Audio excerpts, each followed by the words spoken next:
அனைவருக்கும் வணக்கம். நம்ம ராஜேஷ் விலாகில் இன்றைக்கி என்ன பார்க்க போகிறோம்னா, இன்றைக்கி இது நேற்று எடுத்த வீடியோ. திங்கட்கிழமை காலையில் என் மகளுக்கு புளிக்குழம்பு வச்சு முட்டை பொரியல் தான் பண்ணி கொடுத்துவிட்டேன். முட்டையில் வெங்காயமும் தக்காளியும் குட்டி குட்டியாக வெட்டி முட்டை பொரியல் முட்டை பொரியல் பண்ணி கொடுத்தேன்.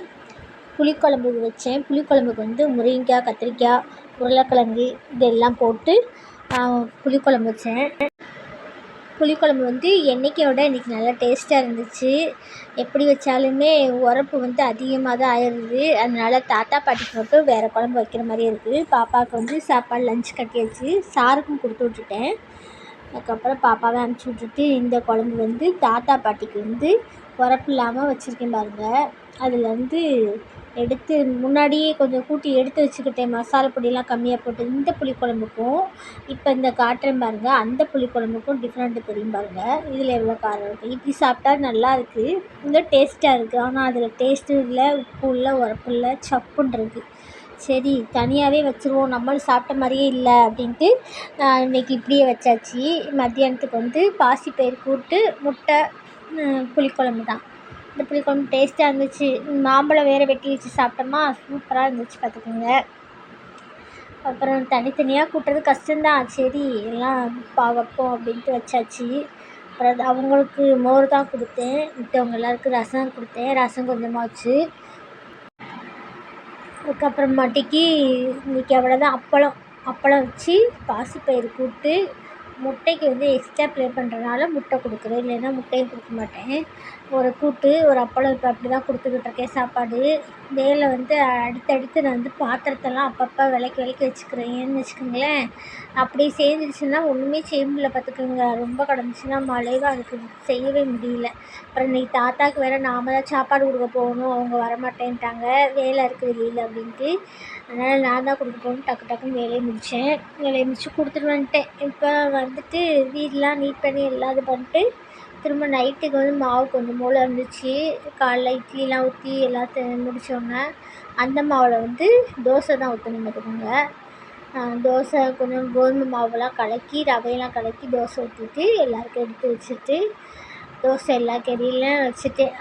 ரொம்ப ஆட்கள்லாம் கிடையாது, கம்மியான ஆட்கள் தான். இதில் எல்லாத்துலேயும் தோசை வச்சுட்டு அதுக்கப்புறமாட்டிக்கு சாம்பார் ஒரு பாத்திரத்தை ஊற்றி சட்னி என்ன சட்னி, தேங்காய் சட்னி தான் வச்சேன்.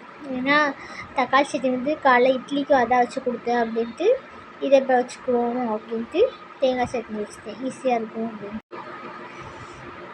பாருங்கள், நம்ம சாப்பாடு கொடுக்குறது பெருசு கிடையாது. சாப்பாடை எப்படி நீட்னஸாக கொடுக்குறோம், நீட்டாக செய்கிறோம், அதுவும் ஒரு முக்கியமான வேலை தான். நீட்டாக கொடுத்தா தான் சாப்பிடுவாங்க, சாப்பிட இஷ்டமாக இருக்கும். நம்ம சாப்பாடு செய்கிறது பெருசும் கிடையாது, எடுத்து வச்சு அதை நீட்னஸ் பண்ணி கொடுக்க பாருங்க, அதுவும் பெரிய விஷயந்தான். அப்போ தான் எடுக்கும் போதே சாப்பிடணும்னு தோணும்.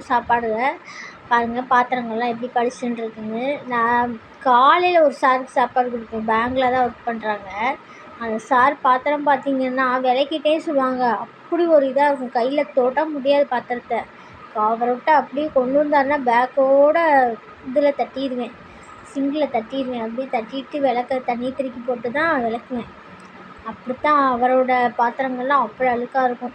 தோசை 2 கல்லையும் வச்சு ஏன் பிடிக்குன்னா தண்ணி வந்துச்சு, தண்ணி பிடிக்கணுமே அப்படின்ட்டு 8 மணிக்கு தண்ணி போட்டாங்க.